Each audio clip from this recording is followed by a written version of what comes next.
నమస్కారం, welcome to my show 1 to 1. దాదాపు 7 దశాబ్దాల స్వతంత్ర భారతం, ఆకాశంలో అవకాశాల్లో సగం అంటూ మహిళలు రోదసీలోకి దూసుకుపోతున్న కాలం. కానీ ఇప్పటికీ అర్ధరాత్రి ఆడవాళ్లు స్వేచ్ఛగా తిరిగిన నాడే దేశానికి నిజమైన స్వాతంత్ర్యం అన్న గాంధీజీ మాటలు గుర్తు చేసుకోవలసి రావడం దేనికి సంకేతం? దేశానికి స్వాతంత్రం రాలేదనా, లేక మహిళలకు స్వేచ్ఛా వాయువులు పీల్చే హక్కు లేదనా? అయితే పాలకులు మాత్రం మహిళల భద్రత, స్వేచ్ఛ గురించి హామీల మీద హామీలు గుప్పిస్తున్నారు, చట్టసభల్లో శాసనాలు చేస్తున్నారు. కానీ ఆడవారు పట్టపగలు తిరగడానికి కూడా భయపడుతూ బిక్కుబిక్కుమంటూ జీవిస్తున్నారు. వారిపై అఘాయిత్యాలు ఏటికేడు పెరుగుతూనే ఉన్నాయి. మరి ఈ విపత్కర పరిస్థితుల్లో గాంధీ కన్న కళ సాకారమవుతుందా, లేక కళ్ళగానే మిగిలిపోతుందా? ఈ నేపథ్యంలో ఆడవారికి అర్ధరాత్రి స్వాతంత్రం వచ్చిందా అనే అంశంపై మాట్లాడడానికి రచయిత కుప్పిలి పద్మ 1 to 1కు వచ్చారు. నమస్కారం. నమస్తే సార్. అంటే యాక్చువల్గా మనకు స్వరాజ్యమే అనుకోకుండా అర్ధరాత్రి వచ్చింది. అర్ధరాత్రి స్వతంత్రం, ఫ్రీడమ్ అట్ మిడ్ నైట్ అని నెహ్రూ గారు కూడా when the whole world is asleep India keeps awake అన్నారు. ప్రపంచం అంతా నిద్రపోతున్నప్పుడు భారతదేశం మేల్కొన్నది, కానీ ఇంకా మేల్కొన్నట్టుగా లేదు. ఎంచేతంటే అర్ధరాత్రి పూట ఇంకా స్త్రీ తిరగగలే స్థితి వచ్చినట్టుగా అనిపించటం లేదు అనేటువంటి భావన కలుగుతుంది. అంతేకాదు, ఏదైనా అత్యాచారం కానీ మరొకటి కానీ రాత్రిపూట జరిగిందనుకో, అసలు ఆ అమ్మాయికి అర్ధరాత్రి పూట అక్కడ ఏం పని అనే ప్రశ్న కూడా వాళ్ళు వేస్తున్నారు. దీనిని మనం స్వరాజ్యం వచ్చిందనుకోవాలా, రాలేదనుకోవాలా?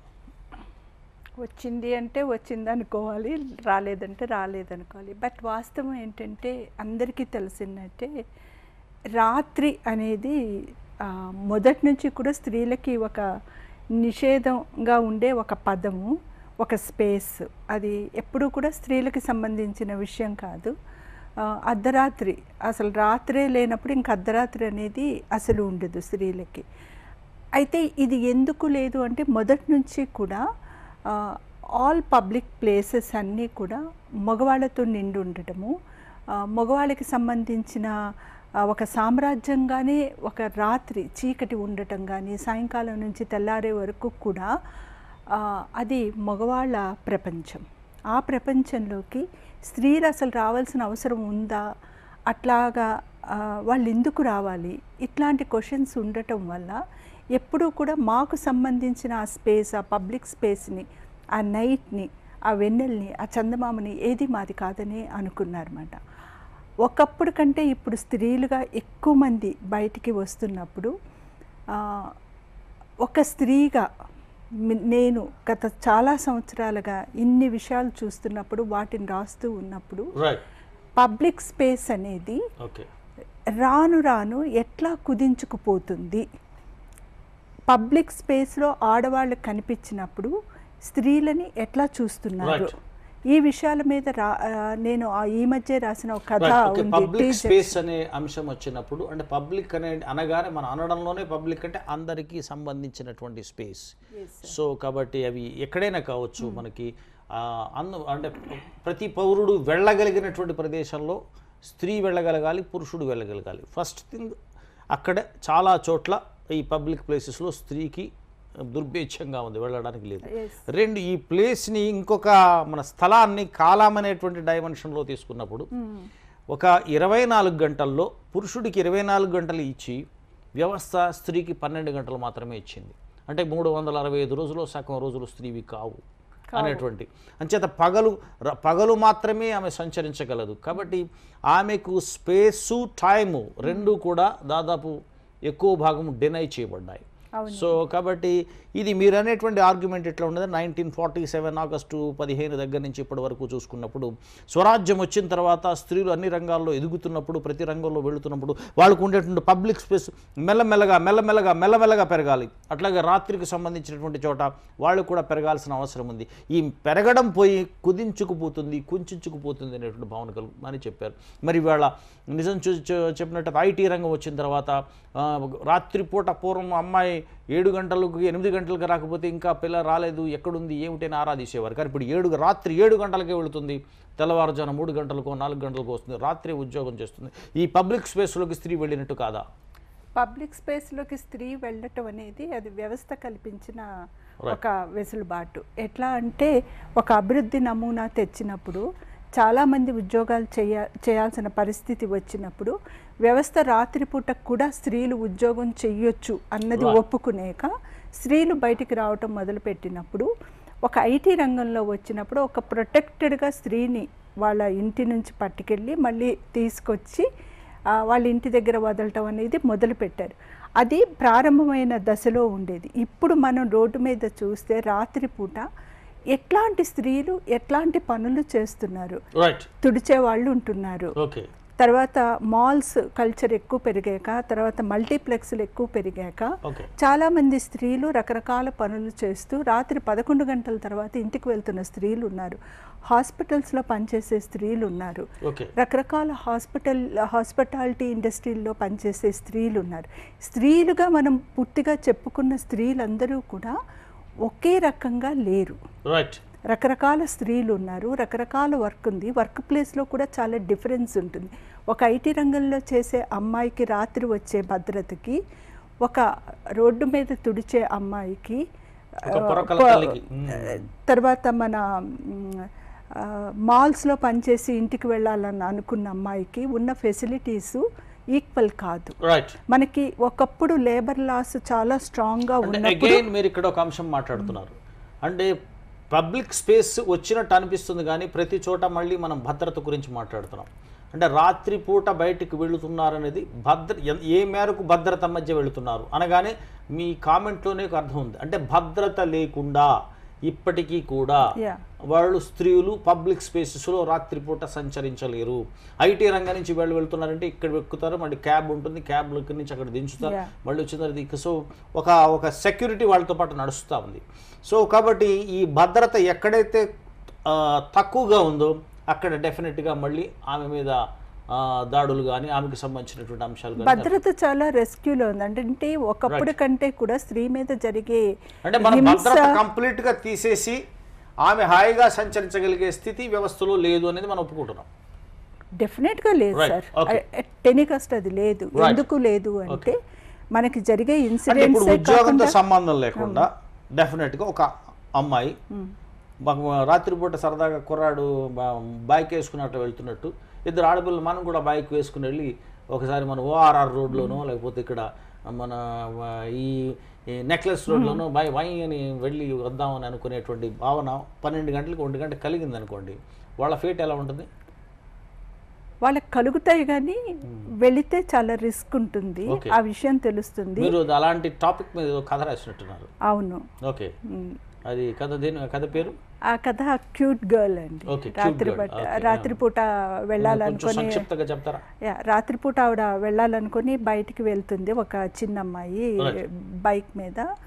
బట్ ఆ అమ్మాయి వెళ్ళినప్పుడు తనకి ఎట్లాంటి ఇన్సిడెంట్స్ జరుగుతాయి, ఎవరు ఎదురవుతారు, ఎవరు తన్ని కామెంట్ చేస్తారు. ఇప్పుడు ఒక అబ్బాయి వెళ్తే ఇంకో అబ్బాయి వెంట పట్టమో ఇంకొకళ్ళు పట్టమో ఉండదు. కానీ ఒక్క అమ్మాయి రోడ్డు మీద కనబడగానే 100 మంది వెంట పడే పరిస్థితి ఉంటుంది మనకి. అంటే మన స్పేస్ అనేది ఒకే కోరిక, ఒకే ఇష్టం, ఒకే అభిలాష ఇద్దరికీ ఉన్న, ఒకే సరదా ఒకళ్ళు మొత్తం లైఫ్ని రిస్క్ చేయాల్సిన పరిస్థితి వస్తుంది. దురదృష్టం కొద్దీ ఏదైనా ఆ అమ్మాయి మీద అటాక్ జరగగానే ఆ అమ్మాయినే మళ్ళీ క్వశ్చన్ చేసే పరిస్థితి ఉంటుంది. మీరు ఎందుకు వెళ్ళారు అర్ధరాత్రి పూట, మీకేం అవసరం, ఆడపిల్ల కదా ఇంట్లో ఉండాలని. నాకేమనిపిస్తుంది అంటే జరుగుతున్న గందరగోళాలు, జరుగుతున్న హింస అంతా మగవాళ్ళ వల్ల జరుగుతుంది కాబట్టి అసలు ఈ మగవాళ్ళని లోపల పెట్టేస్తే ఆడవాళ్ళు హ్యాపీగా తిరగచ్చు కదా బయట. మనం ఎప్పుడు కూడా ఆ అబ్బాయిలు బయటికి వెళ్ళినప్పుడు మీరేం చెయ్యకూడదు అన్నది మనం మాట్లాడట్లేదు ఎక్కువగా. ఒక అమ్మాయి వెళ్తూ ఉంటుంది, ఆ అమ్మాయి దారిని అమ్మాయి వెళ్తుంది నాలాగే అనుకునే మైండ్ సెట్ ఇంకా అబ్బాయిలకి రాలేదు. అది తీసుకురావాల్సిన అవసరం చాలా ఉంది. అంటే వేటాడే సింహాలని బోనుల్లో పెడితే లేళ్ళు సుఖంగా సంచరించవచ్చు కదా అనేటువంటి భావన డెఫినెట్గా వస్తుంది సార్ ఒక్కొక్కసారి అట్లాగా. తిరిగే వాళ్ళంతా కూడా అంటే క్రూర వన్యమృగాలు అనేటువంటి భావన. ఎప్పుడు మా మీద ఎక్కడ ఎవరి మీద జరిగినా మమ్మల్ని వేలెత్తి చూపించినప్పుడు విక్టిమ్నే నువ్వే నీ హింసకి కారణం, నీ ప్రవర్తనే నువ్వే అని కంట్రోల్ చేయాలనుకున్నప్పుడు, ఇంకో 4 రాళ్ళు వేస్తున్నప్పుడు డెఫినెట్గా అనిపిస్తుంటుంది అన్నమాట. ఇంకా ఏంటంటే ఒక నిస్సహాయ స్థితిలోకి వచ్చి అసలు ఈ గందరగోళం అంతా జరుగుతుంది అబ్బాయిల వైపు నుంచి అయినప్పుడు, అబ్బాయిలకి నేర్పించాల్సిన విషయాలు చాలా ఉంటాయి. వాళ్ళకి మైండ్ సెట్కి చాలా చెప్పాల్సి ఉంటుంది. నువ్వు ఒక అమ్మాయితో కలిసి ఒక లిఫ్ట్లో వెళ్తున్నప్పుడు ఆ అమ్మాయి వైపు నేను చూడకూడదు, ఆ అమ్మాయిని నేను ఏం చేయకూడదు అన్న మైండ్ సెట్ రావాలి. ఆ అమ్మాయి రోడ్డు మీద వెళ్తూ ఉంటే నేను హెల్ప్ చేయనా అని దగ్గరికి వెళ్లకుండా ఉండే మైండ్ సెట్ ఉండాలి. ఆ అమ్మాయి ఎక్కడో కారో ఏదో పాడేయి తన రిపేర్ తను చేసుకుంటుంటే నేను కూడా దగ్గరికి వెళ్ళి ఒక రాయేద్దాం అమ్మాయి మీద అనే మైండ్ సెట్ ఉండు. ఇట్లాంటివన్నీ అబ్బాయిల్లో డెవలప్ అవుతూ వాళ్ళు వల్నరబుల్ కండిషన్స్లో ఎక్కడన్నా కనిపించినప్పుడు దానికి అయితే సహాయం చేయాలి, అయితే పట్టనట్టు ఉండాలి, దాన్ని ఉపయోగించుకుందాం అనేటువంటి భావం నుంచి బయటకు రావాలి. వాళ్ళు డెఫినెట్గా రావాలన్నమాట. ఒక అమ్మాయి కదా వచ్చింది అని రకరకాల ఒక అమ్మాయిని నేను ఆ మధ్య ఒక కథ రాసా, టీ జంక్షన్ అని. ఒక మన అమీర్పేట్ సెంటర్ లాంటి దాంట్లో ఒక అమ్మాయి నిలబడి ఉంటుంది రోడ్డు మీద. మన రోడ్డు ఊడ్చేవాళ్ళు, రాత్రిపూట బండి మీద టీ అమ్మేవాళ్ళు, ఇట్లాంటి వాళ్ళందరూ కూడా ఉంటారు. బట్ దారైపోయే కుర్ర వాళ్ళందరూ మగవాళ్ళు ఇర్రెస్పెక్టివ్ ఆఫ్ ద ఏజ్ ఆ అమ్మాయి గురించి ఎట్లా ఆలోచిస్తారు. మనకు ఒక టైం తర్వాత అమ్మాయి బయట కనిపిస్తే మన మైండ్ సెట్ ఎట్లా ఉంటుంది దాని మీద రాసి చివరికి వచ్చేటప్పటికి ఇట్స్ బికమ్ ఏ మ్యానిక్వీన్ బొమ్మ అక్కడ పెడితే అందరూ కూడా ఇచ్చేస్తే అక్కడ ఉన్న ఆడవాళ్ళందరూ కూడా కొంగు కనిపించగానే వీళ్ళు పరిగెడతారు, ఇట్లా జోక్ చేస్తారు అన్నమాట. సో పబ్లిక్ స్పేస్ అనేది మాకు ఇస్తున్నట్టే ఉంటుంది. ఒకసారి అసలు మన వ్యవస్థలో ఇట్లాంటి ఉద్యోగాలు ఇవ్వాలి అన్నది లేకపోతే అసలు మేము రోడ్డు మీదకి వచ్చి పనిచేసే అర్ధరాత్రి అన్నది మాకేం. ఒక పక్క పబ్లిక్ స్పేసెస్ లో మహిళలకు స్థానం లేని స్థితి భారతదేశంలో ఇప్పటి వరకు ఉంది అని చెబుతున్నటువంటి ఈ స్వతంత్రానంతర చరిత్రలో ఏకంగా దేశాన్ని పరిపాలించినటువంటి మహిళ కూడా ఉన్నారు, ఇందిరాగాంధీ. తర్వాత ఈవేళ దేశ రాజకీయాల్లో చూసినట్టయితే ఒక పార్టీ అధ్యక్ష పదవులను కూడా నిర్వహిస్తున్న వాళ్ళు ఉన్నారు, పార్టీని వ్యవస్థాపకులుగా ఉన్న వాళ్ళు ఉన్నారు. సో పలు రాష్ట్రాల్లో పార్టీ అధ్యక్షులుగా, ముఖ్యమంత్రులుగా కూడా ఉన్నారు. కాబట్టి అత్యున్నత స్థానాలకు, అత్యున్నత శిఖరాలకు స్త్రీలు చేరగలిగారు. మరి ఇవి పబ్లిక్ ప్లేసెస్ కావా? ఇవి ప్రజల్ని శాసనాలు నిర్మించే చోటే స్త్రీలు ఉన్నప్పుడు సాధారణమైనటువంటి స్థలాల్లో ఎందుకు చొరబడలేకపోతున్నారు? అంటే చట్టసభల్లోకి ఉన్నటువంటి ప్రవేశం రోడ్ల మీద లేదా? పద్మ గారు, సో పాలిటిక్స్కి వచ్చేసరికి నిజం చెప్పాలంటే ఇప్పటికీ చాలా అభివృద్ధి చెందినటువంటి దేశం America. Top post president of America స్త్రీ చేయలేదు. కానీ మన దేశాన్ని మనం ఇంత అలా అంటున్నాం. ఈ దేశంలో స్త్రీ ప్రధానిగా చేసేసారు, టాప్ పోస్ట్ నిర్వహించింది. పోనీ ఫిగరేటివ్గా నామినల్ పోస్ట్ అయినా కూడా ప్రెసిడెంట్ ఆఫ్ ఇండియా కూడా చేసేసారు. బట్ అలాంటి ఈ దేశంలో మరి అమెరికాలోనేమో పబ్లిక్ స్పేసెస్లో మీరు చెప్తున్నటువంటి వీధుల్లో హాయిగా అర్ధరాత్రి పూట ఈవెన్ న్యూయార్క్ టైమ్ స్క్వేర్లో తెల్లవారుజాము 3 గంటలు కూడా ఆడపిల్లలు చక్కగా తిరుగుతారు. కానీ ఇక్కడ మనకు నాంపల్లిలో తిరగలేరు, బంజారా హిల్స్లో తిరగలేరు. సో కాబట్టి ఒక నిజంగా కూడా అధికారం, రాజకీయ వ్యవస్థ మీద ఆధిపత్యం ఉన్నటువంటి వాళ్ళు ఈ సోషల్ అంటే ఈ పబ్లిక్ స్పేసెస్లో ఎందుకు వెళ్ళలేకపోతున్నారు? నిజంగా కూడా రాజకీయ స్వాతంత్రం పూర్తిగా వచ్చినట్టు భావించవచ్చా స్త్రీకి? రాజకీయంగా ఇండియాలో స్త్రీలు చాలా చాలా పోస్టులో వచ్చారు. అంటే మనం ఎనీ పార్టీ తీసుకోండి, ఏ పార్టీలో అయినా స్త్రీలు చాలా పవర్ఫుల్గా ఉంటారు. అట్లనే మనం రకరకాల ఇండస్ట్రీస్ తీసుకున్నా, కార్పొరేట్ సెక్టర్స్ తీసుకున్నా, రకరకాల మీడియా హౌసెస్ తీసుకున్నా, ప్రెజెంటర్స్ తీసుకున్నా, అందరూ ఎంత బిగ్ పొజిషన్లో ఉన్నారంటే అంత బిగ్ పొజిషన్లో ఉన్నారు. ఎట్ ద సేమ్ టైం ఇదే ఇండియాలో చాలామంది అమ్మాయిలు చిన్న చిన్న ఉద్యోగాల నుంచి అంత పెద్ద ఉద్యోగాలు చేసే వరకు కూడా రకరకాల స్పేసెస్లోకి చొచ్చుకుపోయినప్పుడు ఇన్నాళ్ళు మమ్మల్ని పట్టుకొని ఆపింది మగపిల్లలకి వీళ్ళకి తెలివితేటల్లో కానీ లేకపోతే చదువులో కానీ ఉన్న వ్యత్యాసాల వల్ల ఆపారు. ఇప్పుడు ఎప్పుడైతే స్పేసెస్ ఓపెన్ అయ్యాయో అందరూ అన్ని చోట్లకి చొచ్చుకుపోయాము. కానీ వస్తున్న సమస్య ఎక్కడ వస్తుంది అంటే విమెన్ మైండ్ సెట్ విశాలమైనంతగా మగవాళ్ళ మైండ్ సెట్ విశాలం కాలేదు. అది కాకపోవటం వల్ల ఏమవుతుంది అంటే వాళ్ళకి ఇప్పటికీ కూడా వీళ్ళు మనలాంటి ఈక్వల్ మనుషులు అన్నది ఒకటి ఉండట్లేదు. ఇంకొకటి ఏంటంటే జెండర్ తేడా ఉన్నా సరే వాళ్ళు కూడా మనుషులే అనేది కూడా వాళ్ళకి లేదు కాబట్టి ఇంతకుముందు కంటే కూడా స్త్రీల మీద హింస ఎట్లా పెరుగుతూ వచ్చిందంటే ఒకప్పుడు ఏదైనా జరిగితే ప్రాణాలు తీసేంత కసి కక్ష క్రూరత్వం అబ్బాయిలకు ఉండేది కాదు. ఇప్పుడు అసలు ఏదైనా జరిగితే ఫస్ట్ అమ్మాయి ప్రాణం పోతుంది. హింస నేచర్ చాలా పెరిగిపోయింది, అంటే దాని రూపమే మారిపోయింది అన్నమాట సొసైటీలో. ఇది మారిపోయినప్పుడు దీన్ని అడ్రస్ చేయాలి అని మాట్లాడమని ఎవరినైనా అడిగినప్పుడు ఇమీడియట్గా మన వాళ్ళు ఫస్ట్ ఏం చెప్తారంటే సీసీ కెమెరాస్ పెట్టాము, ఈ ప్రొటెక్షన్ అంత టెక్నాలజీని తీసుకొచ్చి మాట్లాడుతూ ఉంటారు. కమింగ్ బ్యాక్ టు మనం రాజకీయంగా మనం కొద్ది మంది వ్యక్తులను చూసి ఒక టాప్ పోస్ట్లో ఉన్న వాళ్ళని చూసి వీళ్ళందరూ రాజకీయంగా ఎదిగిపోయారని అనుకుంటామా? లేకపోతే రాజకీయం అంటే జెడ్పీటీసీ, ఎంపీటీసీ, ఈవెన్ స్థానిక సంస్థలు, ఎమ్మెల్యేలు, ఎంపీలు వీళ్ళంతా రాజకీయ వ్యవస్థే కదా. సో వీళ్ళ దగ్గరకు వచ్చేసరికి మనకి ఇప్పటికీ కూడా చాలా సందర్భాల్లో స్త్రీలు రావాలంటే వాళ్ళు అయితే భర్త చనిపోయిన తర్వాత వచ్చేటువంటి వితంతువులుగా రావడము, లేక తండ్రి చనిపోయిన తర్వాత కొడుకు రెడీగా లేకపోతే కూతురు రావడము, ఇట్లాగా ఈ వారసత్వంగా వాళ్ళ నీడలుగా రావడం తప్ప స్వతంత్రంగా వచ్చేటువంటి మహిళలకి ఇప్పటికీ కూడా అవకాశం తక్కువ ఉందనేటువంటి వాదన ఉంది. ఇది ఎంతవరకు నిజం? ఖచ్చితంగా తక్కువ ఉంది సార్. సపోజ్ ఎవరైనా ఒక అమ్మాయికి రకరకాల ప్రొఫెషన్స్ ఎంచుకున్నట్టు రాజకీయ ప్రొఫెషన్ ఎంచుకోవటానికి చాలా అడ్డంకులు ఉంటాయి. బికాస్ ఇందులో అమ్మాయి కేపబుల్ అని కాదు, అమ్మాయి కెపాసిటీస్ ఉంటాయి, ఆకాంక్షలు ఉంటాయి, చేయగలను అని ఉంటుంది, ప్రజలతో పని చేయాలని ఉంటుంది.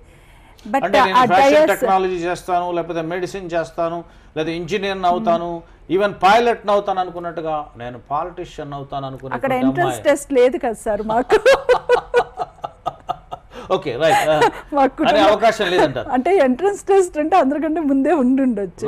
మా కుటుంబ వ్యవస్థలోంచి రావాలి, లేదు అంటే ఇంకేవో కారణాల వల్ల అక్కడికి వెళ్తూ ఉండాలి. మా ఇంట్లో మగపిల్లలు ఉంటే వెళ్ళటం, కుటుంబ వ్యవస్థ అనేది ఇట్స్ వెరీ ఇంపార్టెంట్ అయిపోయింది రాజకీయాల్లోకి వెళ్ళటం.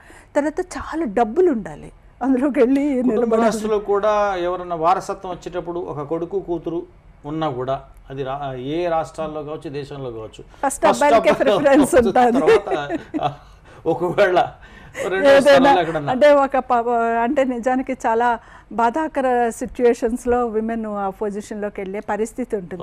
నిజంగా ఒక ఎంట్రన్స్ టెస్ట్ లా పెట్టారు అనుకోండి రాజకీయాల్లోకి రావచ్చు అన్నప్పుడు అప్పుడు బాగుంటుంది. పాలిటిక్స్ ఎంత సోఫిస్టికేటెడ్గా ఉంటాయో అంత క్రూడ్గా కూడా ఉంటాయి, ఎంత సున్నితంగా ఉంటాయో అంత కఠినంగా కూడా ఉంటాయి. సో కానీ ఇతర దేశాల్లో కఠినంగా ఉండేటువంటి చోట కూడా రాజకీయాల్లోకి వెళ్ళగలుగుతున్నారు. ఒక్కొక్కసారి ఉద్యమ రాజకీయాలకు సంబంధించి చాలా సందర్భాల్లో ఆయుధాలు పట్టుకుని రాజకీయాల్లోకి వెళ్ళడంలో కూడా స్త్రీలు ముందుకున్నటువంటి సందర్భాలు మనం చూసాం. మనం ఆయుధాలు పట్టినటువంటి మహిళల గురించి కూడా చెప్పినాం.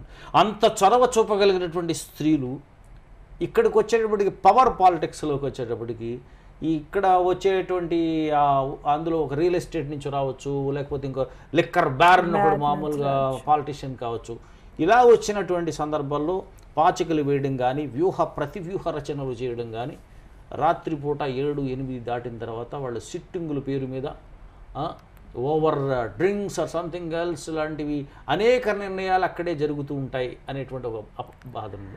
అలాంటి చోటకి స్త్రీలు వెళ్ళలేరు కదా, ఒక ఉమెన్ ఎమ్మెల్యే అక్కడికి వెళ్ళలేదు కదా, కాబట్టి అలాంటప్పుడు డెఫినెట్గా పాలిటిక్స్ అనేది ఆమె 2వ స్థానంలోకి నెట్టబడుతుందా, అవకాశాలు కోల్పోతుందా? అంటే అట్లా వెళ్ళకుండా కూడా చాలా ప్రూవ్ చేసుకున్న విమెన్ ఎమ్మెల్యేస్ చాలా మంది ఉన్నారు. అయితే మామూలుగా బయట నిజం మాట్లాడుకోవాలి అంటే చాలా విషయాలు మాట్లాడుకునే స్పేస్ రాత్రి 7 తర్వాత పార్టీ కావచ్చు, మరొకటి కావచ్చు, ఎక్కడైనా కూర్చొని మాట్లాడుకున్నప్పుడు తన రిప్రజెంటేటివ్గా మరొకరు వెళ్ళాల్సిన పరిస్థితులు చాలా చోట్ల ఉన్నాయి. అది ఒక రాజకీయాల్లోనే కాదు, ఇంకా కొన్ని ఫీల్డ్స్లో కూడా అట్లా ఉండటం అయితే జరుగుతుంది. కానీ ఇవన్నీ లేకుండా కూడా విమెన్ తన పవర్ని నిరూపించుకున్న స్త్రీలు, ఎమ్మెల్యేలు, ఎంపీలని మనం చాలా మందిని చూసాము. తర్వాత అసలు కొంతమంది రాజకీయంగా నిలబడిన స్త్రీలు రకరకాల పార్టీస్లో మనం చూసినప్పుడు దే ఆర్ వెరీ ఇన్స్పైరింగ్ క్యారెక్టర్స్గా కూడా ఉంటారు మనకి. రైట్. అంచేత స్వతంత్రంగా వచ్చేటువంటి మహిళలు ఇటీవల కాలంలో కొంతవరకు వస్తున్నప్పటికీ కూడా ఇది ఉంది. అట్లాగే మనకి చాలా బిల్లులు కానీ మరొకటి కానీ చకచక ఆమోదం పొందుతుంటాయి. కానీ మనకి స్వరాజ్యం వచ్చి ఇన్ని సంవత్సరాలైనా కూడా ఇప్పటికి కూడా మాకు కనీసం 3వ వంతన్నా మమ్మల్ని నింపండి అని అడిగే పరిస్థితి ఇంకా ఉంది. కానీ ఆ 3వ వంతు 33% కూడా అది మనకి ఆమోదం, అది ఒక రాజ్యసభలోకి వచ్చింది, ఇంకా లోక్సభలో ఆమోదం పొందలేని స్థితిలో ఉంది. సో దీనిని బట్టి కూడా మనం చూసుకున్నప్పుడు అంటే స్త్రీకి రాజకీయ స్వతంత్రం పూర్తిగా వచ్చిందని భావించవచ్చా? రాలేదు సార్. ఎందుకు రాలేదు అంటే ఎక్కడైతే ఈక్వాలిటీ లేదో చొచ్చుకొని మనం వెళ్ళలేమో అక్కడ మనకు ఒక రిజర్వేషన్ కావాలని అడుగుతాము, వెళ్ళాలి అని. 33% అడుగుతూ చాలా సంవత్సరాలు అయిపోయింది. ఎప్పటికప్పుడు ఇప్పుడు వస్తుంది అని అనుకుంటే అది రావట్లా. రాకపోవటానికి రీజన్స్ అందరికీ పబ్లిక్గానే తెలుసు. అది అందరూ స్త్రీల పట్లే ఉంటాం, స్త్రీలను గౌరవిస్తాం, స్త్రీలకి ఈక్వల్ ఆపర్చునిటీస్ ఇస్తాము అని అన్నప్పుడు అది ఎందుకు ఇవ్వరంటే ఈరోజు రాజకీయంగానే లేదు. అది రకరకాల విషయాలతో నిండిపోయి ఉన్నప్పుడు అందులోకి స్త్రీలు అంత ఎక్కువగా చొచ్చుకొని వచ్చేయటం అనేది ఒక పవర్, ఎస్టాబ్లిష్ అయిపోయిన ఒక పవర్ని మనం కుదుపుతున్నాము. ఆ కుదపడానికి ఆ ప్రకంపనాల్ని వాళ్ళు తట్టుకునే శక్తి లేకే అది ఇవ్వట్లేదు. రైట్. ఓకే. సో మొత్తానికి స్త్రీలకు నిజంగా పూర్తి అధికారాలు కనుక వచ్చినట్టయితే కొంత మార్పు వచ్చేటువంటి అవకాశం ఉంది. కానీ అధికారం వైపు వాళ్ళని రానివ్వడం లేదు అనేటువంటి భావన ఉంది. నిజానికి ఢిల్లీని ఇవాళ రేప్ క్యాపిటల్ ఆఫ్ ఇండియాగా మాట్లాడుతున్నారు. ఢిల్లీలో అత్యాచారాలకి నిలయంగా ఉంది. కానీ ఢిల్లీలో అత్యాచారం జరిగే నిర్భయ ఘటన జరిగే నాటికి అక్కడ ముఖ్యమంత్రి మహిళ, అట్లాగే అధికార పక్షాన్ని శాసిస్తున్నటువంటిది మహిళ. కాబట్టి అనేక తర్వాత లోక్సభాపతి మహిళ, ఇంతమంది మహిళలు అధికార పీఠాల్లో ఉంటుండగా కూడా సామాజికమైనటువంటి భద్రత లేని పరిస్థితి ఎంతవరకు జరుగుతుంది. అదేవిధంగా ప్రజాస్వామ్యానికి కీలకమైనటువంటిది కుటుంబం ఏ మేరకు ప్రజాస్వామికమైంది, స్వరాజ్యం వచ్చిన తర్వాత స్త్రీని ఏ మేరకు విముక్తం చేశారు? పద్మ గారు, ఇక్కడ మనకి కుటుంబం అనేసరికి జనరల్గా కుటుంబం ఏర్పడాలన్నా అంటే కుటుంబం ఏ మేరకు ఉండాలి, ఎలా ఉండాలి, అసలు కుటుంబం మీద ఉండే విమర్శలు, ప్రతి విమర్శలు సోషియాలజిస్టులు చేసేవి, స్త్రీవాదులు చేసేటువంటి సూక్ష్మ విషయాల్లో వేరే వదిలేస్తే అసలు కుటుంబం ఏర్పడేటప్పుడే ఒక ఎవరిని ఎంచుకుంటారు అన్నది ప్రధానమైనది. చూజర్ ఎవరు, చాయిస్ ఎవరు? పురుషుడు చూజర్, స్త్రీ చాయిస్, స్త్రీ ఎంపికకు గురవుతుంటుంది. అవి ఒక నలుగురు ఐదుగురు వచ్చి చూసుకుని వెళ్తారు. ఎవరో ఒకళ్ళు నచ్చింది అని ఒక అబ్బాయి చెబితే ఆ అమ్మాయి పొంగిపోయి చేసుకునేటువంటి పరిస్థితి ఉంది ఇప్పుడు. సో ఇది అసమా వ్యవస్థ. దీనిని ముందు నుంచి కూడా ఈ కుటుంబాన్ని ప్రజాస్వామీకరించడానికి స్వరాజ్యం వచ్చినప్పటి నుంచి కూడా పాలసీ మేకర్సు చాలామంది ప్రయత్నం చేస్తూ వచ్చారు. బయట జరుగుతున్నటువంటి స్త్రీ విముక్తి ఉద్యమాలు కానీ, ఇతర స్త్రీ జనోద్ధరణ ఉద్యమాలకు సంబంధించి కానీ ఇక్కడ రాజ్యాంగ నిర్మాతలు దాన్ని మెల్లమెల్లగా ప్రజాస్వామీకరించేటువంటి పని చేశారు. సో అది ఇవాళ సఫలీకృతమైందా? ఏ మేరకైనా కూడా ఇద్దరు కూడా చూజర్స్గా మారి నాకు ఇష్టం వచ్చిన అబ్బాయినే చేసుకుంటాను అనే ఈ అమ్మాయి కూడా అనే స్థితి ఇవాళ వచ్చిందా? కాబట్టి ఆ మేరకు ఫ్రీడమ్ ఆఫ్ చాయిస్ అనేది స్త్రీకి లభించిందా? కొంతవరకు లభించింది. ఎంతవరకు చెప్పండి. కొంతవరకు ఎందుకు లభించింది అంటే ఒకప్పుడు కంటే కూడా అంటే ఒకరికొకరు నచ్చడం, మనసులు నచ్చడం, కుటుంబాలు నచ్చడం దగ్గర నుంచి ఇప్పుడు సీవీలు నచ్చడం అనేది వెరీ ఇంపార్టెంట్. అంటే ఈ అబ్బాయికి కానీ ఈ అమ్మాయికి కానీ ఫ్యూచర్ బెనిఫిట్స్ ఎట్లా ఉంటాయి, అమెరికా వెళ్ళగలుగుతారా లేదా, ఈ కొన్ని ఫీల్డ్స్లో చూసుకోకుండా జాతకాలు కూడా చూసుకుంటారు. జాతకాలు, నక్షత్రాలు అన్నీ పర్ఫెక్ట్గా ఉండాలి. బట్ ఇది ఎక్కువ పర్ఫెక్ట్గా ఉండాలి ఇది అంటే సివి బాగుండాలి, చాలా బాగుంది. నాకు 60K వస్తుంటే ఆమెకు కూడా ఒక 60K 70K వస్తే రెండు కలిపితే రెండు కలపాలి. తర్వాత కొంచెం ఎక్కువ వచ్చినా పర్వాలేదు ఆవిడకి. ఓకే, ఇప్పుడు పూర్వం పురుషుడి కన్నా స్త్రీ ఎక్కువ ఉద్యోగం చేస్తేనో ఎక్కువ జీతం సంపాదిస్తేనో తను తక్కువ భావన అనేటువంటిది ఉండేది, ఇప్పుడు అది పోయిందంటారా? చాలా మటుకు పోయింది. Wonderful that, right. ఓకే, ఎందుకు పోయింది అంటే బయట నీడ్స్ ఎక్కువైనప్పుడు ఎవరో ఒకళ్ళు కుటుంబంలో ఫుల్ఫిల్ చేస్తే చాలు అన్నది వచ్చినప్పుడు అది వచ్చింది. కానీ ఇంటి పనిని షేరింగ్లో మట్టుకు అంత ఈక్వల్గా రాలేదు మాట. సో అంటే వంటింట్లోకి అంటే వంటింటిలో ఇద్దరి భాగస్వామి ఇంకా కలగలేదు, పూర్తిగా కలగల. అదే వంటింటి సామ్రాజ్యానికి ఇప్పటికీ కూడా స్త్రీ మేమే మహారాణులు. పురుషుడు ఇప్పటికీ తొంగి చూడచ్చు, అప్పుడప్పుడు ఇలా పీప్ చేస్తే చేయొచ్చు. ఇప్పటికీ కూడా వంట పాత్రలన్నిటి మీద పురుషుడి పేరే రాస్తున్నారా? రాయట్లా, ఎందుకంటే అన్ని ఎలక్ట్రానిక్ డోర్స్ కదా. అంటే జనరల్ గా కొన్ని పనుల్ని ఈ జెండర్కి కేటాయించడం, అంటే మరీ ముఖ్యంగా వంట పనిని జెండర్కి కేటాయించడం అనేటువంటి భాగంలో ఇంకా సమాజం అభివృద్ధి చెందలేదంటారు. ఇప్పుడు ఇద్దరు కలిసి ఐటీలో పనిచేస్తుంటారు, పొద్దున్న లేచిన తర్వాత తను పనిచేయడం, ఇద్దరు గబగబా వంటలు చేసుకునేటువంటి పరిస్థితి లేదంటారా? చాలా తక్కువ ఉంది, చాలా తక్కువ ఉంది. తర్వాత అబ్బాయిని ఎట్లాగా పెంచి తీసుకొస్తారు అనే విషయం మీద అది ఎక్కువ ఆధారపడి ఉంది. అయితే ఇప్పుడు ఇంకొక ప్రాబ్లం కూడా రెండు వైపులా ఫేస్ చేస్తుంది. ఏంటంటే చాలామంది అమ్మాయిలకి ఇప్పుడు వంట కూడా రాదు, ఎందుకంటే అసలు నేర్చుకునే టైం లేనంతగా చదువు మీద పెట్టాల్సిన పరిస్థితి ఒకటి ఉండటం వల్ల మళ్ళీ ఆ అమ్మాయి మ్యారేజ్ దగ్గరికి వచ్చి మళ్ళీ ఇల్లు చూసుకొని, ఇల్లు అంటే వంటగది ఒక్కటే కాదు కదా, చాలా ఉంటుంది ఆర్గనైజ్ చేయటం. అక్కడ అంత ఈక్వల్ స్టేటస్ ఇంకా రాలేదు అబ్బాయిల నుంచి. అంటే మరి అన్ని ఆమె మెడిసిన్ చేసినా ఇంజనీరింగ్ చేసినా ఎంత కష్టపడి చదివి వచ్చినా సరిగ్గా పెళ్ళి అయ్యేటప్పటికి మళ్ళీ ఒక వంటకు సంబంధించిన క్రాష్ కోర్స్ చేయాల్సి ఉంటుంది అనమాట. డెఫినెట్గా మన టీవీ ప్రోగ్రామ్స్ అన్ని నోట్స్లో రాసుకోవాలి. ఇక్కడికి వచ్చేటప్పుడు మనకి స్వరాజ్యం రాకముందు కొన్న సాంఘికమైనటువంటి అంశాలు, ఈ కుటుంబాన్ని శాసించేటువంటి అంశాలు కొన్ని ఉన్నాయి. ప్రధానంగా సాంఘిక దురాచారాలు ఉన్నాయి, సతీసగమనం, వరకట్నం ఇవన్నీ ఉన్నాయి. కానీ మన స్వరాజ్యం వచ్చిన తర్వాత కూడా డౌరీ, వరకట్నం చాలా వరకు కంటిన్యూ అవుతూ వచ్చింది. సో ఇప్పుడు మీరు చెప్పిన తర్వాత ఇప్పుడు వరకట్నం అనేది బహుశా ఎక్కువ సంపాదించే అమ్మాయిని ఇంకా కట్నం అడగలేడు కదా?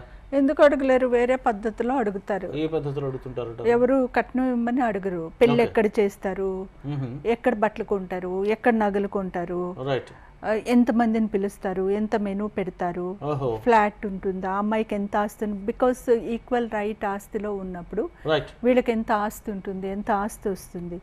సో అది డైరెక్ట్గా కట్నం రూపంలో అడగకపోయినా రకరకాల రూపాల్లో అడిగి తీసుకోవటం అనేది కూడా చాలా ఎక్కువగా, అంటే వరకట్నం పరోక్ష రూపంలో ఉంటుంది, నెలసరి కట్నం రూపంలో కూడా ఉంటుందా? జీతం తీసుకోవడం అది కూడా, దాన్ని కూడా అలా భావించవచ్చా?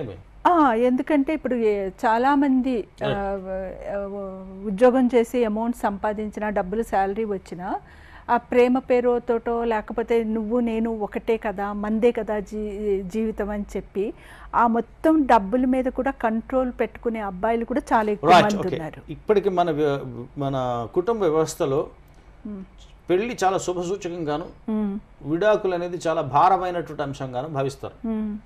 అంటే యాక్చువల్గా మనకి స్వరాజ్యం వచ్చిన తర్వాత మనం చేసుకున్నటువంటి అతి ముఖ్యమైనటువంటి చట్టాల్లో హిందూ కోడ్ అనేది ప్రధానమైంది. అంటే తప్పనిసరిగా అక్కడ కులాంతర వివాహాలు చేసుకోవడంతో పాటుగా ఇద్దరికి ఇష్టం లేనప్పుడు సౌకర్యవంతంగా విడిపోయేటువంటి హక్కు కూడా కావాలి. సో కాబట్టి ఇవాళకి మన డైవర్స్ని పురుషుడికి అనుకూలంగా ఉపయోగించుకోగలుగుతున్నారా? స్త్రీ తనకు అనుకూలంగా డైవర్స్ ఉపయోగించుకోగలిగే, తనకు అనుకూలంగా ఉపయోగించుకునే స్థితి వచ్చిందని మీరు భావిస్తారా? చాలా తక్కువ మంది దాన్ని ఉపయోగించుకోగలుగుతున్నారు ఆ రైట్ని. రైట్. చాలామంది అది పురుషులకే ఎక్కువ అది ఉపయోగకరంగా ఉంటుంది. ఓకే. అయితే పురుషులకు ఉపయోగకరంగా ఉండటమా, స్త్రీకి ఉపయోగకరంగా ఉండటమా అనే దానికంటే కూడా డైవర్స్ ఎవరైనా తీసుకోవాలి అని అనుకున్నప్పుడు అది ఒక ఏమంటారు, అది ఒక రైట్ కాబట్టి కుటుంబాల నుంచి రైట్గా అసలు మన సమాజం ఫీల్ అవుతుందా? అది డైవర్స్ అనేటప్పటికి అది ఒక నెగిటివ్ భావనగా ఉంది. అంటే ఒక వ్యవస్థలోకి వివాహం అనే వ్యవస్థలోకి వెళ్ళే అవకాశం ఉన్నప్పుడు ఎగ్జిట్ కూడా ఉండాలి.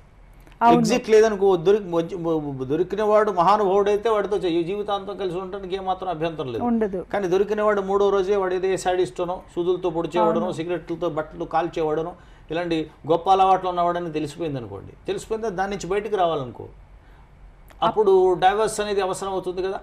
డైవర్స్ అవసరం. అలాంటప్పుడు తను సౌకర్యవంతంగా బయటపడేటువంటి సందర్భాలు ఉంటున్నాయా?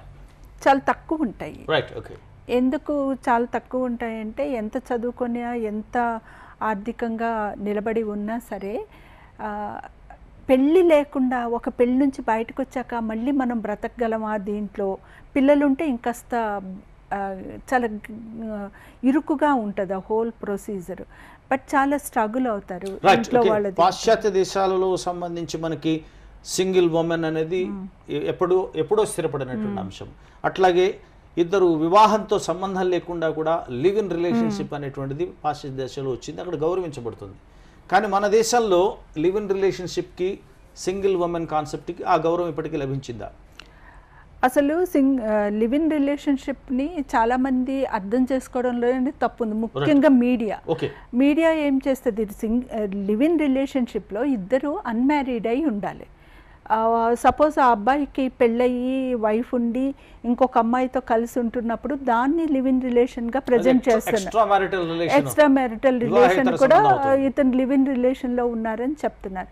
అయితే ఒకప్పుడు కంటే, అంటే ఒక 20 years క్రితము లివ్ ఇన్ రిలేషన్లో ఉన్న వాళ్ళు చాలా మెచ్యూర్డ్గా, ఇద్దరు మైండ్ సెట్స్ ఉండి ఉన్నవాళ్ళు ఉన్నంత ప్రశాంతంగా ఇప్పుడు లివ్ ఇన్ రిలేషన్లో ఉన్న వాళ్ళకి చాలా సమస్యలు వస్తున్నాయి. ఎందుకు వస్తున్నాయంటే, అది కొంచెం యాక్సెప్టెన్సీ ఎస్పెషల్లీ సిటీస్లో వచ్చింది అనుకున్న చోట దాన్ని ఎక్కువ అబ్బాయిలే యూటిలైజ్ చేసుకుంటున్నారు. చేసుకున్నప్పుడు ఎగైన్ ఆ ఎమోషనల్ క్రైసిస్ కానీ మరొకటి కానీ విమెన్ ఫేస్ చేయాల్సి వస్తుంది. సో అట్లాంటి రిలేషన్షిప్లోకి ఎవరైనా వెళ్ళాలి అనుకున్నప్పుడు దాన్ని చాలా సీరియస్గా ఆలోచించాలి. అంటే ఒక ఫ్యాషన్ గానో మరొకటి గానో కాకుండా ఇన్ ప్రిన్సిపల్ మనం ఏం ఆలోచిస్తున్నాం, దీని వెనకాల ఉన్న ఫిలాసఫీ ఏంటి, అదే అర్థమై వెళ్ళటం అనేది ఒకటి. ఇన్ కేస్ ఎవరైనా అట్లా వెళ్ళినప్పుడు బయటికి వచ్చేయాలనుకున్నప్పుడు మళ్ళీ ఎక్కువ సఫరర్గా స్త్రీయే కనబడటం అనేది ఒకటి కనబడుతుంది. ఇంకా సింగిల్ విమెన్ స్టేటస్ ఏంటంటే, ఆ స్త్రీ సొసైటీ నుంచి అమ్మాయికి ఏమొస్తుందో మనకి ఇంకా అది డిఫైన్ లేదు. ఒక వైవాహిక జీవితానికి, ఒక మ్యారేజ్కి ఉన్నట్టు సింగిల్ విమెన్ స్టేటస్కి ఇంకా మన సొసైటీ కానీ, మన రాజ్యాంగం కానీ, మరొకరు కానీ ఏమీ దాని గురించి పెద్దగా మాట్లాడరు ఆ హోల్ విషయం గురించి. బట్ దాంట్లో ఉన్న వాళ్ళు కూడా అందులో ఎందుకుంటున్నారు అన్నది ఒక క్లారిటీ వాళ్ళకుంటే they are happy. By choice single విమెన్గా ఉంటున్నారా, ఫోర్స్ఫుల్గా ఉండాల్సి వస్తుందా అన్న దాని మీద అది ఆధారపడి ఉంటుంది. Right, okay. వ్యవస్థ మారనంతసేపు కూడా అనుకూలమైనటువంటి అంశాలు కూడా ప్రతికూల అంశాలుగా మారేటువంటి అవకాశం ఉంది. అదేవిధంగా పాశ్చాత్య దేశాలలో ఇద్దరు ఇష్టపడి చర్చించి తమ వివాహ వ్యవస్థ నుంచి బయటకు రావడానికి డైవర్స్ తీసుకునేటువంటి సౌకర్యం ఇక్కడ ఈ దేశంలో ఇంకా రాలేదు. అదేవిధంగా ఇద్దరు కలిసి జీవిద్దామని అనుకునేటువంటి వాళ్ళు ఇతర ఏ సంబంధము లేకుండా, ఏ రిలేషన్లోనూ లేకుండా కేవలం ఇద్దరు మాత్రమే లివ్ ఇన్ రిలేషన్ వైపు ఆరోగ్యకరంగా జీవించేటువంటి అవకాశం అభివృద్ధి చెందిన దేశాల్లో ఉంది. కానీ ఇక్కడ సినిమాల్లో ఓకే బంగారం లాంటి సినిమాల్లో మాత్రమే మనం చూడగలుగుతున్నాం. అట్లాగే సింగిల్ ఉమెన్కి సంబంధించి ఉంటే ఆమెని గౌరవించడం సరిగదా, మరి ఏకాకిగా ఉందనేటువంటి అంశాన్ని ప్రధానంగా తీసుకుని ఆమె మీద నీలాప నిందలు వేయడం, అపవాదులు ప్రచారం చేసేటువంటి అవకాశం కూడా కనిపిస్తోంది. సో ఇది రాజకీయమైనటువంటి, సాంఘికంగా కూడా అలా ఉన్నట్టయితే పోని ఆర్థికంగా అయినా సరే స్త్రీ స్వతంత్రంగా ఉందా, సో తన ఖర్చుని తను పెట్టుకోగలుగుతుందా, తన సంపాదన మీద తనకి హక్కు ఉందా?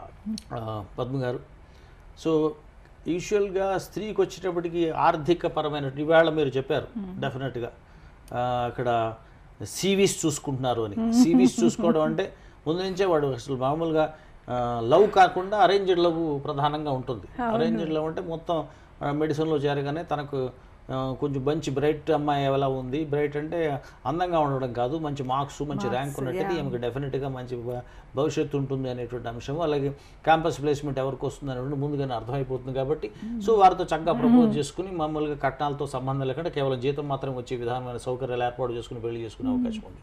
రైట్. కానీ ఆ మధ్య 2008లో మెల్ట్ డౌన్ వచ్చింది. అప్పుడు డైవర్సెస్ పెరిగాయని చెప్పేసి హైదరాబాద్లో ఉండే అడ్వకేట్లు కూడా పెరిగారు. ఈ డైవర్సెస్లో మీరు చెప్పినట్టుగానే ప్రధానంగా ఇది పురుషుడికి అనుకూలమైన డైవర్సెస్. సో ఎప్పుడైతే అమ్మాయికి ఉద్యోగం పోయిందో ఫటక్కున వదిలేస్తున్నాడు. సో అట్లాంటి సందర్భాలు ఇక్కడ ఉన్నాయి. ఇప్పుడు కమింగ్ బ్యాక్, ఇవాళ మనకు ఆస్తి హక్కు అనేది ప్రధానమైనటువంటిది. ఈ ఆస్తి మీద పురుషుడికి ఉన్నటువంటి హక్కు స్త్రీకి ఉందా? అట్లాగే రెండవది, ఆమె సంపాదించిన ఆమె సంపాదన మీద పూర్తిగా ఆమెకు హక్కు ఉందా పెళ్ళైన తర్వాత? ఈ రెండు చెప్పండి. మనకి ముందు నుంచి కూడా ఎస్పెషల్లీ ఇండియన్ ఉమెన్ని పెంచినప్పుడు తన్ని తను ప్రేమించుకోవటం, తన్ని తను గౌరవించుకోవటం అనే విషయము చాలా తప్పుగా ఎస్టాబ్లిష్ చేస్తూ ఉంటారు కుటుంబ వ్యవస్థలోంచి, తల్లిదండ్రుల నుంచి, చుట్టుపక్కల అందరూ కూడా. సో ఒక అమ్మాయి ఇద్దరూ సంపాదించుకున్న ఆస్తిని ఒక ఇల్లు కొనుక్కుంటున్నప్పుడు ఖచ్చితంగా ఇది ఇద్దరి పేరున ఉండాలి, లేదా ఇంత నేను పెట్టే నా పేరున ఉండాలి అని గట్టిగా అడిగే పరిస్థితి ఇంకా అమ్మాయిల దగ్గర రావాలి. ఎందుకంటే నువ్వు నన్ను నమ్మవా అంటాడు. సో ఈ ఇమోషనల్ క్రైసిస్ ఒకటి ఆడపిల్లల్లో చాలా ఎక్కువ ఉంది. కూతురికి పని కట్టుకుని రాస్తే గానీ కూతురికి చెందని చట్టాలు ఉన్నాయి ఇప్పుడు, చాలా ఉంటాయి. అంటే కొడుకు పేరు మీద ఆయన రాయకపోయినా అది చెందుతుంది, కూతురికి అయితే ఖచ్చితంగా రాయాలి. సో కాబట్టి ఆస్తి మీద ఇప్పటికీ కూడా చట్టం పూర్తిగా. ఇంకొకటి చాలా అంటే మనకు అది ఎక్కడా రాసి ఉండదు, కానీ ఎవరైనా ఒక అమ్మాయికి ఒక ఆస్తి ఉంటుంది అనుకోండి, బ్యాంక్ లోనో ఇంకొకటో తెచ్చుకోవాలనుకోండి, ఆ అమ్మాయి మ్యారీడ్ అయితే హస్బెండ్ నుంచి ఒక certificate, no objection certificate, unmarried అయితే ఫాదరో బ్రదరు, ఒక మగ పిల్లవాడిది చాలా ఎసెన్షియల్గా అది అన్సెట్ రూల్గా రన్ అవుతూ ఉంటుంది మాట.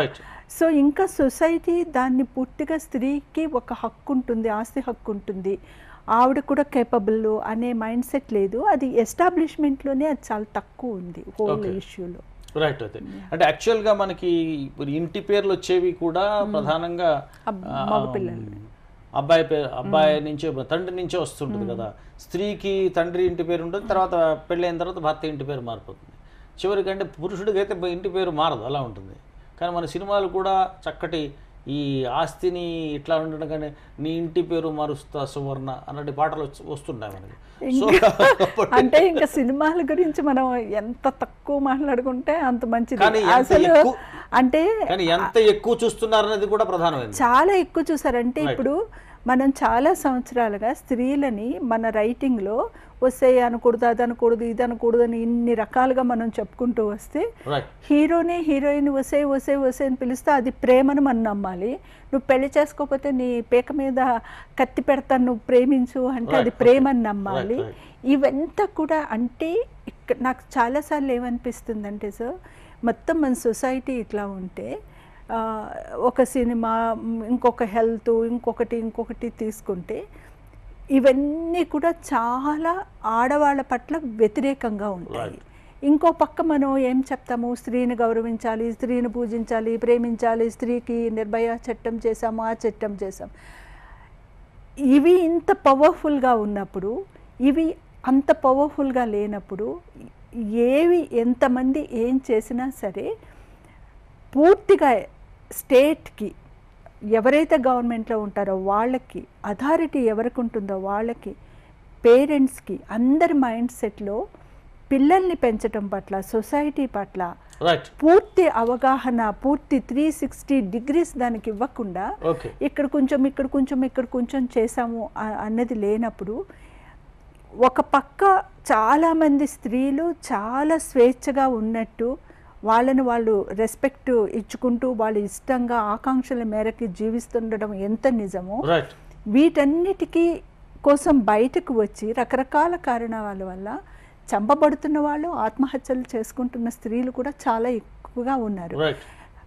ఒక రైటర్గా, ఒక జర్నలిస్ట్గా మనందరం కూడా ఎవరైతే ఈ మొత్తం విజయాలకి వాటి వైపు రావటానికి అవకాశం లేకుండా, అవకాశం పెట్టుకొని వస్తూ కూడా హింసకి లోనవుతున్నారో లేకపోతే అణిచివేతకి గురి అవుతున్నారో వాళ్ళ వైపు మనం నిలబడి మాట్లాడుతాం కాబట్టి, వాళ్ళ వైపు నుంచి చూస్తాం కాబట్టి మనకి మనస్ఫూర్తిగా స్త్రీలకి సంపూర్ణమైన స్వేచ్ఛ ఉంది, సంపూర్ణమైన గౌరవం ఈ దేశంలో ఉంది, సంపూర్ణమైన ప్రేమ ఈ దేశంలో దొరుకుతుంది అని చెప్పడానికి చాలా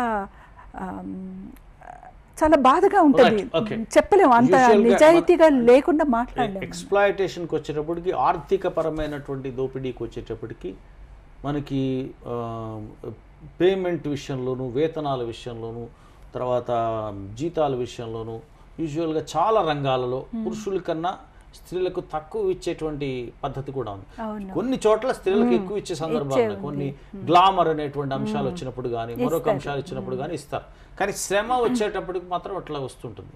అంటే యాక్చువల్గా మనకు ఇంతకుముందు మనకి కథల్లో కూడా ఉంటుంది, ఇద్దరు బస్సు ఎక్కినప్పుడు వాళ్ళు కూలి చేసుకునే ఆయన భార్యను తీసుకుని వచ్చినప్పుడు వెంటనే ఒక టికెట్ అడుగుతాడు, ఒకటి ఫుల్ ఒకటి అరా అని. ఒకటి ఫుల్ అరా వరకు అంటే అబ్బాయి ఏమో కొడుకేమో చూస్తే అరా కొడుకు కాదు నా భార్య కంటే. సో వాడు ఎందుకంటే మరి ఆ మగ కూలి మరి సగం కూలి ఇస్తున్నప్పుడు మరి సగం టికెట్ ఎందుకు తీసుకోరనేది వాడు ఆర్గ్యుమెంట్. సో ఇట్లా మనకి ఈ ఎక్స్‌ప్లాయిటేషన్కి సంబంధించి వచ్చేటప్పుడు మీరు ఇంతకుముందు మాట్లాడారు, అర్ధరాత్రి పూట వీధుల్లో ఊడ్చేటువంటి మహిళలకు సంబంధించి వాళ్ళ ఆర్థిక స్థాయి చూసినప్పటికి కూడా ఆర్థిక పరమైనటువంటి దోపిడీ స్త్రీలకు ఎక్కువగా ఉందా లేదా దేశంలో? ఆర్థిక పరమైన దోపిడీ స్త్రీలకు చాలా ఎక్కువగా ఉందండి, మెజారిటీ స్త్రీలకు ఉంది. రైట్. ఎందుకు ఉంది అంటే కూడా, అంటే అసలు ఆర్గనైజ్డ్ అన్ఆర్గనైజ్డ్ సెక్టర్లో ఉమెన్ని తీసుకుంటే, ఆర్గనైజ్డ్ సెక్టార్లో ఉన్న ఉమెన్కి ఇచ్చిన అనేక ఫెసిలిటీస్ కానీ, అనేక లాలు చట్టాలు ఇట్లాంటివి అన్ఆర్గనైజ్డ్ సెక్టర్లో ఎట్లా ఇస్తారు, ఎట్లా దాన్ని ఇంప్లిమెంట్ చేయాలన్నది మన ఎవరికో క్లారిటీ లేదు. సపోజ్ వర్క్ ప్లేస్లో సెక్షువల్ హెరాస్మెంట్ అనే ఒక చట్టం ఉంది, దాన్ని ఒక అన్ఆర్గనైజ్డ్ సెక్టర్లో పనిచేస్తున్న స్త్రీకి ఆమె కూడా అక్కడ అట్లాంటి హింస లోనైనప్పుడు ఉంటుంది.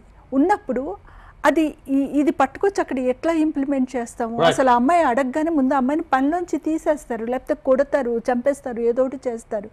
సో ఆ హింసని, అటువంటి హెరాస్మెంట్ని అడ్రస్ చేసే చట్టం ఇన్ని సంవత్సరాల తర్వాత కూడా మనకి లేదు. దాని గురించి ఒక చర్చ సరిగ్గా జరగదు, సమగ్రంగా జరగదు, ఆ ప్రొటెక్షన్ ఉండదు. అట్లానే స్త్రీలు, ఎంతోమంది స్త్రీలు అనేక రకాల పనులు చేసి సంపాదించింది, ఇంకో పక్క మగపిల్లలు చాలా ఇళ్లల్లో అడిగితే అతని సంపాదన అంతా తాగుడికే వెళ్ళిపోతుంది, మొత్తం సంసారం అంతా ఈ అమ్మాయి చేసుకొని రావాలి. అదే కదా మనకు సారా వ్యతిరేక ఉద్యమం రావడానికి ప్రధానమైన కారణం. వచ్చినప్పుడు ఆ స్త్రీ పడే కష్టం ఎంత ఉంటుంది, అతనితో తన్నులు తినాలి, తిట్లు తినాలి, కొడతాడు, సంసారం అంతా చేయాలి, అమ్మాయి పిల్లల్ని చూసుకోవాలి.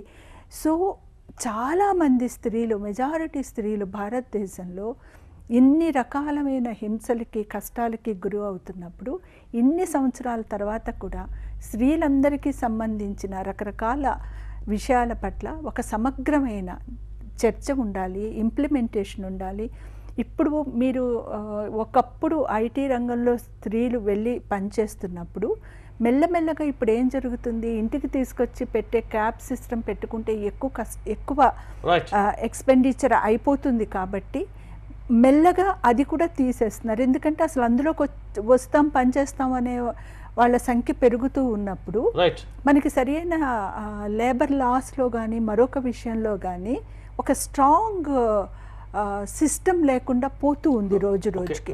ఫైనల్గా మొత్తం యాక్చువల్ ఆర్థిక పరంగా చూసినప్పుడు మనం జీడిపి అంటాం, గ్రాస్ డొమెస్టిక్ ప్రోడక్ట్, అంటే మన మొత్తం స్థూల జాతీయోత్పత్తి. ఈ మధ్య దీంట్లోకి ఈ దేశంలో ప్రతి పౌరుడు చేసినటువంటి శ్రమ అంతా ఇంక్లూడ్ అవుద్ది. వస్తు సేవల మొత్తం విలువ అంతా కూడా లెక్క కడతాం.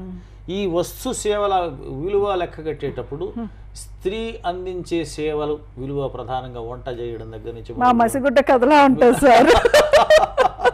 అది ఇంతవరకు కూడా ఎకానమిస్టులు కూడా, ఈ దేశంలో ఎకానమిస్టులు కూడా ఎందుకు ఇంక్లూడ్ చేయలేకపోతున్నారు అంటే ఇట్స్ వెరీ బిగ్ డిబేట్. అంటే స్త్రీలు చేసే అన్ని పనుల కంటే ఆల్మోస్ట్ 20 years అవుతుంది అనుకుంటాను మసిగుడ్డ కథ రాసి. ఇప్పటికీ కూడా చాలా మంది స్త్రీల పరిస్థితి అంతే ఉంది. సో అందుకని మంది అది ఇంక్లూడ్ అయ్యే అవకాశం లేదు. 1 minute లో బ్రీఫ్ గా చెప్పండి థీమ్, మసిగుడ్డ థీమ్. వంటగదిలోకి ఎన్ని రకాల వస్తువులు వచ్చినప్పటికీ Okay. ఒక మసిగుడ్డ లేకుండా మనం పని చేయలేం. Right. ఎంత ఆధునికమైన వంటగది అయినా సరే. అట్లాగే ఎంత ఆధునికమైన Right. ప్రపంచం మన ముందుకు వచ్చినా సరే ఓకే స్త్రీ ఆ ఇంటిని, ఆ తల్లిగా ఆ పిల్లల్ని మొత్తం చూసుకుంటే ఆ Right. బరువంతా అమ్మాయి మీదే ఉంటుంది. ఎంత డెవలప్మెంట్ జరిగినా ఓకే స్త్రీ కష్టమో సుఖమో మారే పరిస్థితి ఎక్కువగా లేదు. రైట్. ఓకే. స్త్రీ లేకుండా మొత్తానికి ఉత్పత్తి కానీ ఏ రంగము ముందుకు కదలలేని స్థితి ఉన్నప్పటికీ కూడా భారతదేశం స్వరాజ్యంలో ప్రథమమైనటువంటి భాగంలో గాంధీ నాయకత్వంలో జరిగినటువంటి జాతీయోద్యమంలో కూడా స్త్రీలు ప్రధాన భాగస్వామ్యంగా ఉన్న ఈ స్వరాజ్యంలో ఇప్పటికీ కూడా ఆర్థికంగా, రాజకీయంగా, సాంఘికంగా, చివరికి వైయక్తికంగా కూడా స్వరాజ్యం రాలేదనేటువంటి భావన కలుగుతోంది. సో అర్ధరాత్రి స్త్రీ తిరుగుతున్నట్టయితే అర్ధరాత్రి స్త్రీ తిరగగలిగినప్పుడు మాత్రమే నా దేశానికి స్వరాజ్యం వచ్చినట్టు లెక్క అని గాంధీ ప్రకటించారు. కానీ ఆ గాంధీ జపాన్ని చేసేటువంటి రాజకీయ నాయకులు సైతం అర్ధరాత్రి జరిగిందంటే అర్ధరాత్రి స్వతంత్రం వచ్చింది కదా అని అక్కడికి అర్ధరాత్రి వెళ్ళిపోతుందా ఆమె అనేటువంటి ప్రశ్నించేటువంటి నాయకులు కూడా ఇవాళ ఉన్న ఈ సందర్భంలో నిజానికి దేశానికి స్వరాజ్యం వచ్చినా కూడా స్త్రీకి స్వరాజ్యం వచ్చిందా లేదా అనేటువంటి అనుమానం వ్యక్తమవుతుంది అనేటువంటి అభిప్రాయాన్ని చెబుతున్నారు పద్మ గారు. ఇది ఈనాటి 1 to 1. మరో టాపిక్తో మళ్ళీ కలుద్దాం. బాయ్.